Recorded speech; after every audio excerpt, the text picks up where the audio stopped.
Hey guys, it's Sky. So today we're going to go over a couple different Magsorc PvP builds. I've been playing Magsorc again for a little bit now this patch. I'm really enjoying it. I'm really enjoying both of these builds. They're both very strong, and they both cater to the new metas that were set for Magicka Sorcerer, with all the changes that came to shields, and then also with some buffs to certain skills they got that some people haven't noticed, some people have.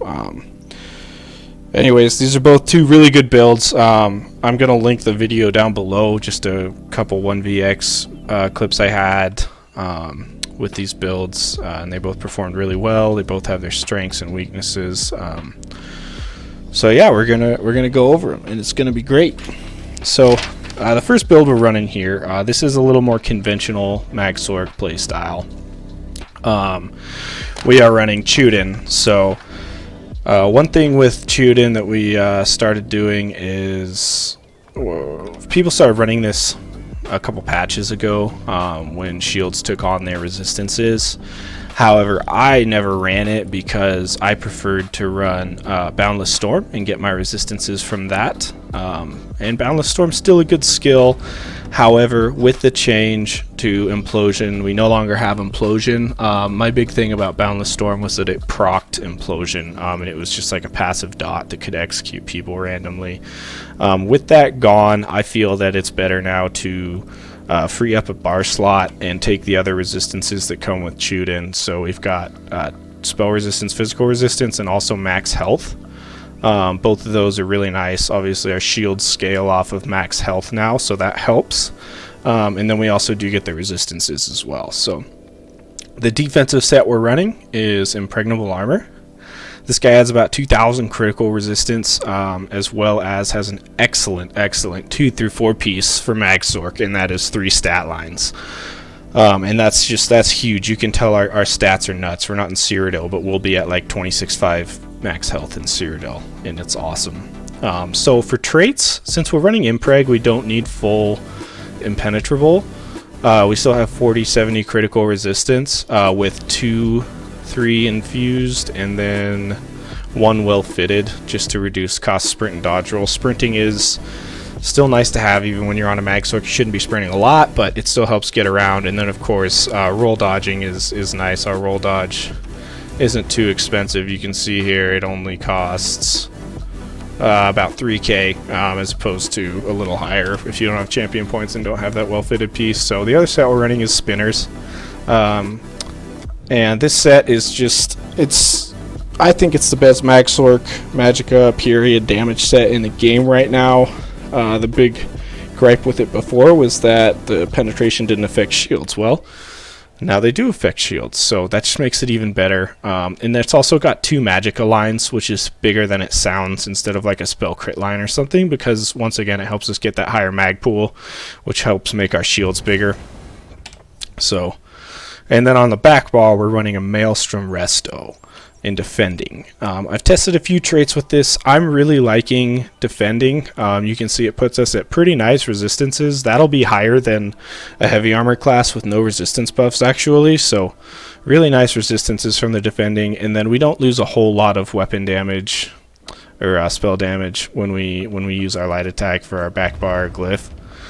So it's really good. And then of course the ability it has is when you critically heal with mutagen or rapid regen, you recover Magicka. So I decided to go with mutagen over rapid regen because it does have a 4-second cooldown for the 800 Magicka, and it's a nice little heal over time. It also will get consumed. If you look at the skill, it gets consumed when we take damage, and then it removes a harmful effect as well, which I think is nice. It's always nice to get a little purge. It's kind of RNG based, but it does help with our survivability with all the dots that are in Cyrodiil right now. So our traits we went over, and then we're running 3 arcane on the jewelry, sharpened on the front bar. For glyphs, we are running all Magicka glyphs because we get that stam line from Impreg, and we're running tri-stat food. So we get a lot of stam from that as well. And then we're running the Mage Mundus. Once again, we want our magicka to be higher. You know, Magsorcs used to be able to run around with 34k magicka, and it's hard to do that this patch because your shield suffers so much. It's so hard to get max shields. This build actually does have a max empowered ward, but it does not have a max harness magicka. The harness magicka is about 30% of your health, so even with, you know, all that magicka and all that health we have, we're not even getting max shields. Just something that Zos, I think, kind of overlooked. It's not like this is an OP class right now.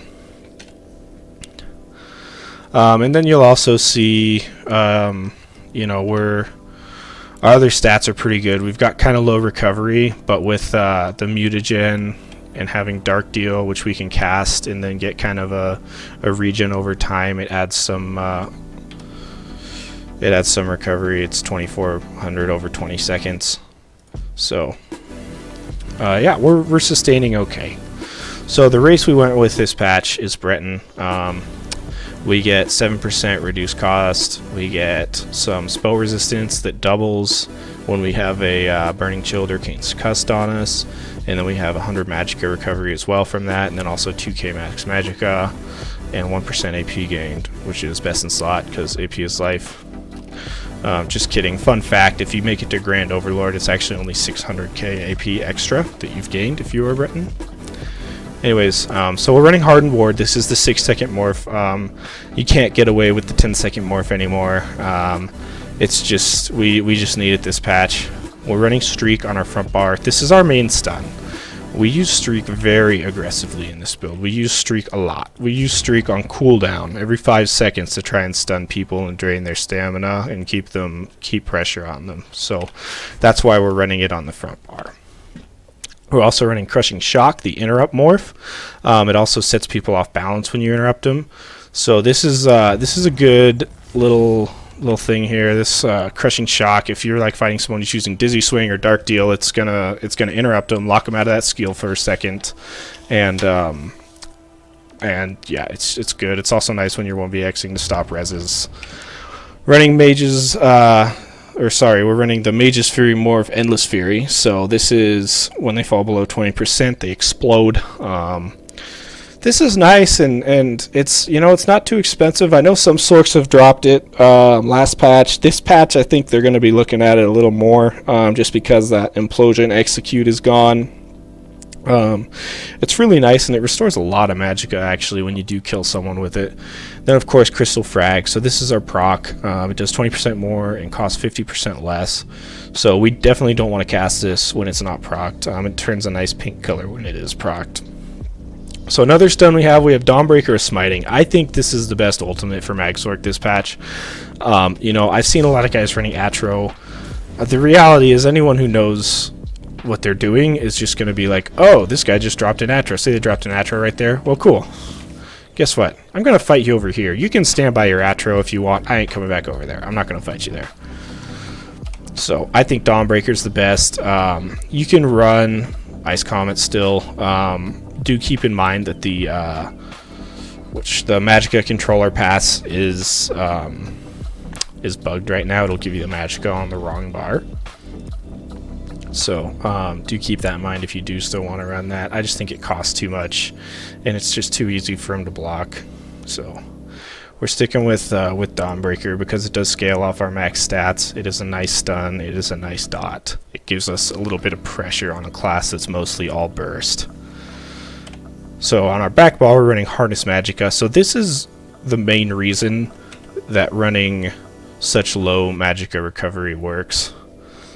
And that is because of the changes to this guy. So this reduces it by 7%. So with 5 light and 7% reduction from Breton, it's 3581. And then it restores 1269 magicka when you get hit, increased by 6%. That gives us a total of about 1840 magicka return. That means it only has to be hit with magic damage twice to refund the cost of it. If it gets hit 3 times, you get a free 1800 magicka. So this is a really good skill, and it's kind of what's helping us sustain. It's a big tool. You definitely want to use it as much as you can, especially if you're fighting a caster or someone using magic damage. It doesn't have to be ranged magic abilities, by the way. It can be like concealed weapon or proc it, stuff like that. So And then we're running Power Surge, so this is a nice little heal over time. It combines nicely with our mutagen heal over time, as well as our blood magic heal. So we've got a few nice little heals here going for us. It also gives us major sorcery, which lets us run tripods, which are awesome for just kind of general sustain, nice heal, nice stamina recovery, stamina. It's just, they're really good for Magsorc. You want to run them if you can. Unfortunately, Magsorc bar space is really competitive, so certain builds you can't. And then Haunting Curse, so this guy after 3.5 seconds deals a massive amount of damage. We're running this on our back bar, and we're running Hardened Ward on our front bar. That gives us access to this passive on both bars. So that's 20% stam recovery and health recovery, which is nice. We are not a vampire, by the way, so we definitely want a little bit of health recovery to help us keep our heals up. Then also we're running Dark Conversion. This guy's, probably know it costs stam and it restores magicka. So you want to cast this like every 20 seconds if you can, unless you're under a lot of pressure and you think you'll get interrupted, because it does refund magicka over time, which combines with your magicka recovery and helps sustaining even more. And then we kind of already talked about this mutagen skill. This is pretty cheap, and it's a nice little heal over time, as well as if you get below 20%, it gives you that burst heal and removes a harmful effect. And then we're running Lights Champion on our back bar. This is major force, major protection. It's really good. It also heals you for a crap ton of health. It's a great oh crap button. It synergizes really nicely with Magsorc. So that's this build, guys.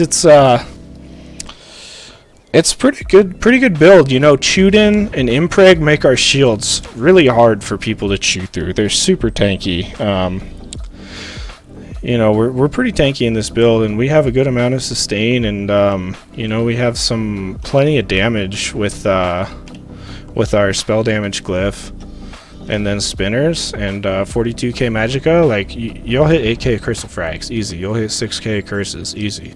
So it's really nice. Some skills that we're not using. So we're not using this little flaming ball called Destructive Touch. That's a knockback. Just to be completely honest, I feel that Destructive Reach, even with a Master Staff, is basically a flaming circle that says block me now of CC immunity, free CC immunity, because the knockback is just so weak, and it just gives them 5 seconds. Most people can break it unless they're lagging before they even fall to the ground, so it's really not that much of a CC. I don't like spamming it. I'm just not a fan. I'd rather be able to kill Dragon Knights when I use Crushing Shock. Crushing Shock's also undodgeable, which is nice to kill all the Nightblades out there. DKs have gotten so used to just throwing wings up when they fight a Sorc. I have a couple, if you watch the video where I'm using these builds, there's some DKs who they don't know what to do. They're casting wings every 2 seconds and they're getting eaten alive by Force Pulse because they just expect wings to be a hard counter to everything I can do, and that's just not the case when we're running Crushing Shock. So also, we're not running Healing Ward. If you don't know already, Healing Ward had its initial heal removed, so basically what it is it's just another big shield that costs a lot of magicka. These days the chances that you actually get it underneath your other 2 shields and get the heal from it are very low, and I just feel more comfortable with my heal over times keeping me topped up rather than Healing Ward, just because of that initial heal loss. Bar space is so competitive on Magsorc as it is that we would just rather run these skills. So another thing, we have another stun, which is kind of cool, and I'll go over that in a second when I go over the champion points, but for now I'm going to show you the pet variation. So the pet variation of this build, we're still running Chuden, except we've done away with the infused traits since we don't have Impreg on anymore. We're running Necro, of course, and we're running full Impen now. We're still running Spinners on the front bar with the same glyphs, 2 magicka recovery, 1 spell damage. We're running a Sharpened Spinners Inferno still, and now we are running a 2-piece magicka recovery back bar in defending. So we have this lovely little Twilight guy here with us, and he heals for a ton.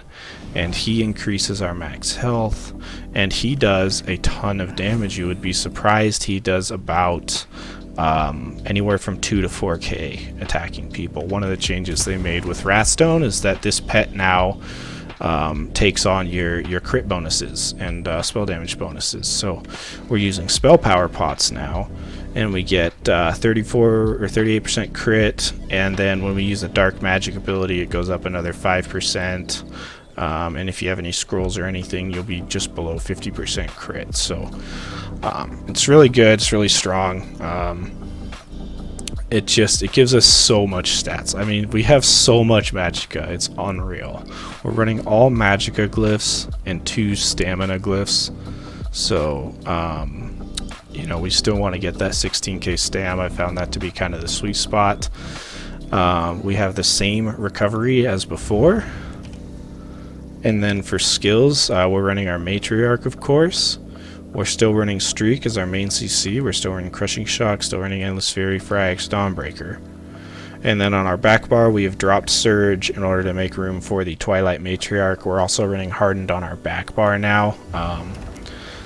I found that this is the best way, just to have 2 shields there. It's nice. By the way, you always want to cast Harness first if you can, because that'll be the shield that hits first, and will give you that magicka back.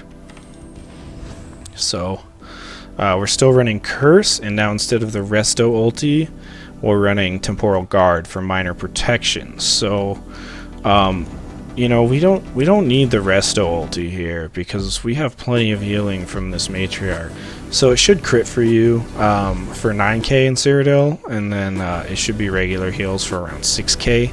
So I mean, those are massive heals. Like, that's Breath of Life level heals. So we don't need the healing from the Resto ulti. So instead, we can use our little Psijic shield while blocking and stack our shields and have even more. And don't be afraid to block on your back bar. In fact, we want to block and attack every now and again, because after blocking an attack, our next magic or stamina ability costs 15% less. So, you know, we're getting more sustain from that as well. So yeah, on the Petsorc, it's really nice. It's a really relaxed build. Our stamina sustain is a little worse since we had to go to the spell power pots, but it really helps your damage having that crit up. We're still running Curse on our back bar just because we can, you know, do our little light attack back bar to proc our weapon damage glyph. So, you know, and then you swap to your front and go into your regular rotations there. We got 2500 weapon damage without continuous, so that's really good. That's a lot of damage. Plus we're using spinners, plus we have 47k magicka. We're gonna eat through people. And if you see this guy's we're doing 7800 or 7180 damage on our target dummy here. So there you go, a crit for 12k. So this guy will be critting for 4k in Cyrodiil. It's crazy pressure. It attacks pretty quickly, and then of course it gives us this massive, nice burst heal here. So, anyways, that's for the Necro build. Just going into CP real quick. Starting the green tree, we got 51 Warlord, 19 Sprinter, 1 Siphoner. Always want 1 Siphoner. Someone commented on the DK build that you need to get to 1% to get the debuff. This is the only CP I've found that doesn't round down to 0. It will put the debuff on them with only 0.3%. I don't know why, I just know that it is. 49 Arcanist, 37 Mooncalf. This is nice to have that stam recovery, just helps it out a little bit. Tenacity, we got 32 or 8% buff into our heavy attack return. That really helps our resto heavies. And then Tumbling, 61, 20 into Shadow Ward, because like I said, we do block occasionally on this build. 56 Elfborn, 56 Ele Expert, 38 Erosion. So we're running 19 Staff Expert, 20 Shattering Blows, 81 Master at Arms. So we're running up to 24% here in Master at Arms. So We don't want to go any higher because it takes 19 points to get us to 25%. So we got 19 in Staff Expert. We also got 20 into Shattering Blows. This isn't ideal, but it helps us get to Tactician. When we dodge an attack, we set the enemy off balance. Because, like I said, we're not running Clinch, we're not running Rune Cage. So we want as many stuns as possible. And when you heavy attack an off-balance enemy, they will get stunned. I'm going to put a clip in right here. You'll see we dodge roll and then heavy attack, but it doesn't have to be a heavy attack. It can just be a little charge up real quick, just a little medium weave, and we will stun them. So that's really good. Do bear in mind there is a 20-second cooldown on off balance consume, so you can only do that stun once every 20 seconds if they're set off balance. But it's still really good, and it's still just yet another nice piece of this build that helps us keep our stuns up and keep pressure on.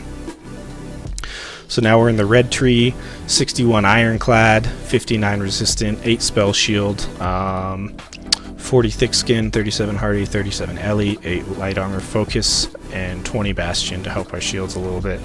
So we've got a couple into the resistance passives again. That just makes it, when we switch to our back bar, we just have a lot of resistances with Chuden. Our shields are pretty strong. We've still got 3140 crit resistance on this build, so we're still plenty tanky, and it's good. So anyways, like I said, check out the 1vx video if you want to see these builds in action. I truly believe they're pretty good. You know, I've been playing I've been playing Magsorc for 4 years off and on. It's been hard for Magsorcs lately, but we just I think we got a little bit of buff this patch with how much this pet is hitting for. I think that if you build right for the shields, you can make them absorb a lot of damage if you're really building into defenses. And I mean, Magsorc has always had a lot of damage, so all we need is spinners and over 40k magicka and 2500 weapon damage, and we're gonna hit plenty hard. Like, we're still going to just destroy people. The burst is still there. Getting the curse to go off at the same time as your frag while they have Mage's Wrath on them is still there. So anyways, hope you guys like this. Let me know if you have any feedback. I love theory crafting, especially with classes that are not really the meta right now. So yeah, and then take a look at the video if you guys want to see these in action. Thanks.